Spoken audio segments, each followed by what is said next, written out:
I think our cars are not just cars. They are characters in the movie.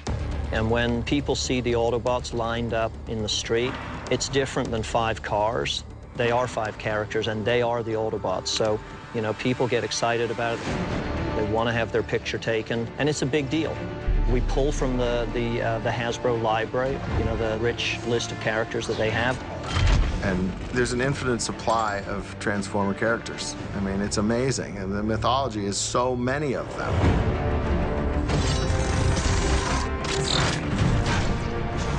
Then you start calling up the car companies and opening it up a little bit and see who's interested in participating. And in this case, you know, we've had a great response.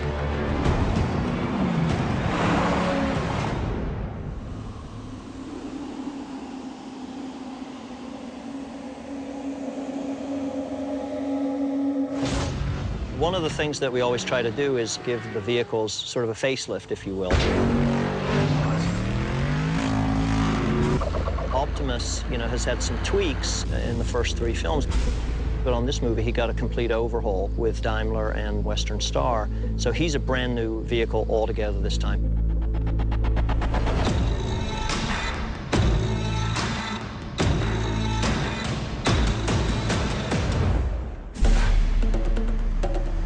The Western Star is a custom build from almost every detail all the way up. I think the only piece that would be common to a production Western Star is the door panel and the beginning of the sleeper cab. Everything else that you're seeing, from the hood to the bump, to the grille, to the bumper, to the rocker panels, to the fenders, is all custom for our show. And the flames was a very exciting part of the design process. Number one, how do we begin with, as a departure, the flames that we've looked at for the last 3 movies and create something that's wholly new and fresh for the project, but also brings us back to and has a dialogue with some of the design cues from the old Optimus, so you still knew that we were looking at the same character. I did the initial concept work for the flames. That was then handed to an artist that was working with the Daimler group to refine those flames. And then we worked with a painter who had laid out his first stripe job on a hot rod in 1962 and has been in paint booths painting hot rods out of Southern California ever since. But I think my favorite aspect of this truck in particular is the stance from the nose and how we were to develop in the face of the car a truck rendition of the Optimus Prime robot. The headlights are completely custom built. The hood ornament is a complete custom build. The sheet metal visor and the tightness of the windscreen just really pulls the entire vehicle together and makes it a very mean, very aggressive, but also very recognizable character for the feature.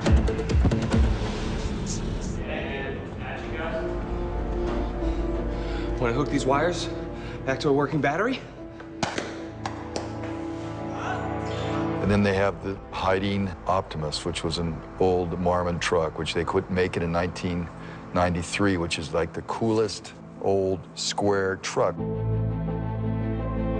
You can't go with the conventional long nose because he's hiding. So he's got to be a little bit different. So he's kind of done a chameleon effect and made himself look really old, decrepit, so he's not looking like he usually does. So people wouldn't even think of him hiding because it's just an old truck. And so we're making it look old and rusted, like it's been there a long, long time. Yep. It's been a really fun project. You don't get something like this very often. I drove the old beat-up Optimus on our first day of shooting out in Utah. I was driving that one, was pretty cool. Because they were like, you can't drive the truck. I said, dude, my dad was a Teamster, drive a double clutch 13 speed. So, you know, I used to sit on his lap when I was 12 years old and drive like this. You know, he'd let me hold the wheel. So that was pretty cool. The Optimus Prime trucks take their design cues from the hot rod world, from the trucking world. For the Galvatron project, we looked more towards the industrial design world to create a clean look that we would expect from a high-end robotics company such as KSI. The base model for the truck is an Australian market Freightliner Argosy.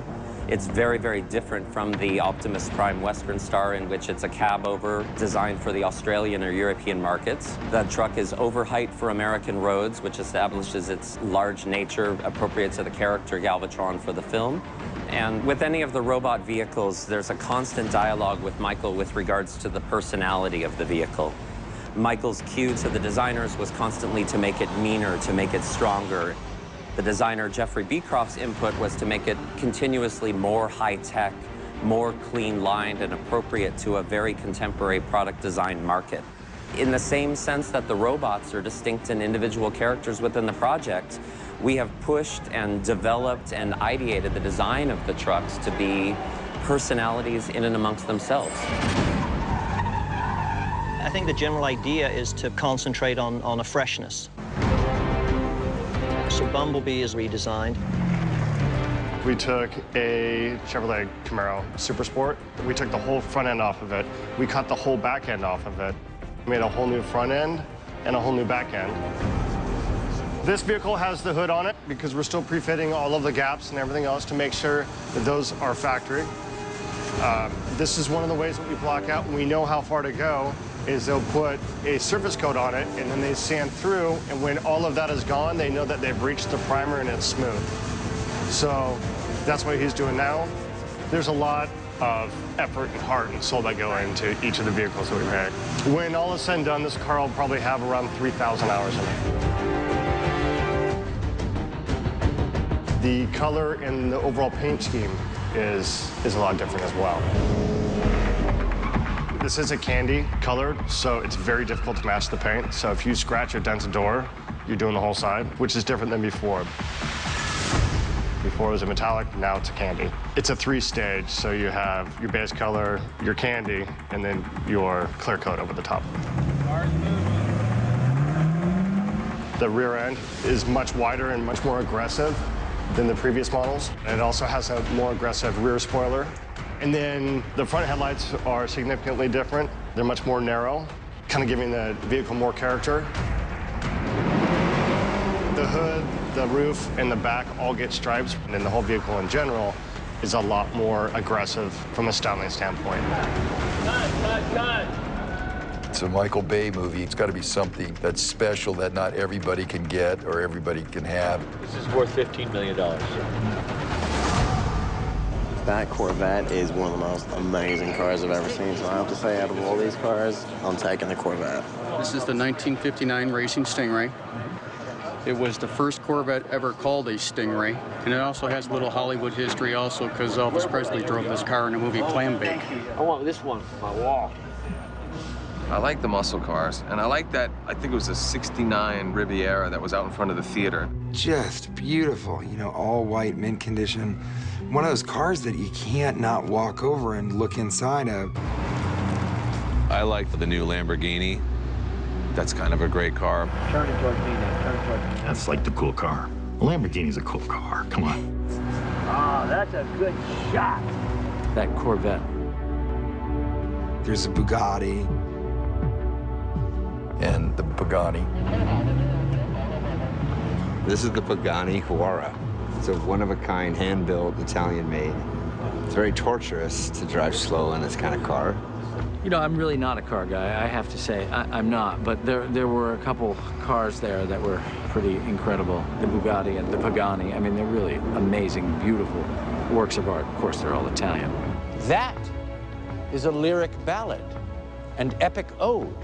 And you've brought me a dirty limerick.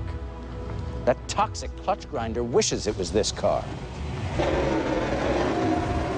And then there's the old Bumblebee, the hiding Bumblebee. So at 67, we found one that was almost where we wanted it to be, and then we kind of finished it. Bumblebee's gonna start going, wow, wow, wow, wow, wow. He's gonna spin his things. He's then gonna back up. He's gonna start throwing donuts in here. You're dealing with very, very expensive cars on this. So the margin of error is you don't have any margin of error, because if you mess up, you're gonna go home. Hey guys, let's not have be close to this $2 million car like this, okay? You know, like? Thank you. Can we move this car over 5 feet, please? This is expensive.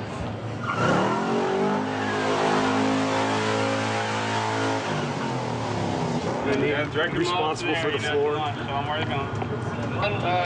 Near some very expensive cars. That was a little intimidating. Gotta get this curtain dropped here by chassis to get the air. Background slightly walking, and now she come out on the street. And run into the street, and run. This is a 2013 Chevy Sonic, which has been completely redesigned for the movie. The overall look of it looks like a modified Sonic. So if a kid took a Sonic and tore it apart and put their own panels and stuff on it, that's what it looks like. We've conferred with all the stunt guys from pretty much the beginning, and we've spec'd out everything that they require, they want, they need, making sure the cars, especially the stunt cars, are as safe as humanly possible. So what you're seeing here is a fully reinforced, fully caged vehicle. You can roll this car as many times as you want to, and it won't crash. 3, 2, 1, action! Go, Jack! Get in the car, Daddy! Come on, baby, get in the car, let's go!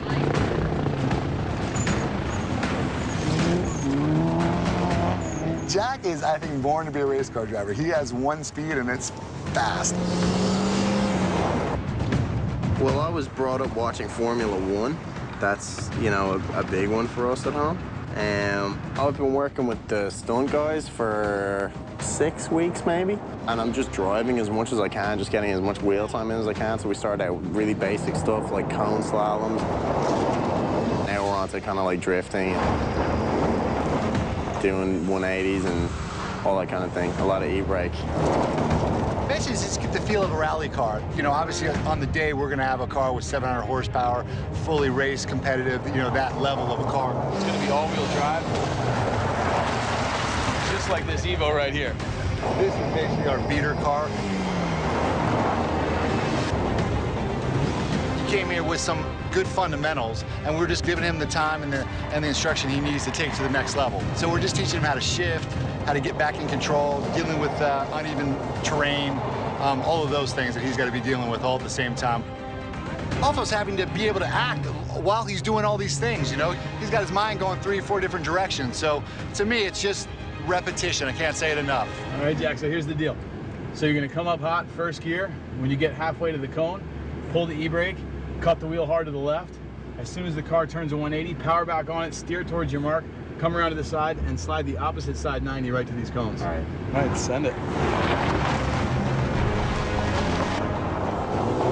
Nice, nice.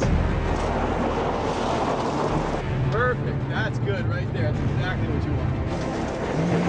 He's a fast learner. It's not very often we get a chance to drive with somebody who can pick it up really fast. I mean, he drives just as fast, his reactions are just as fast, and his moves are just as crisp as like some of the top stunt guys I've worked with.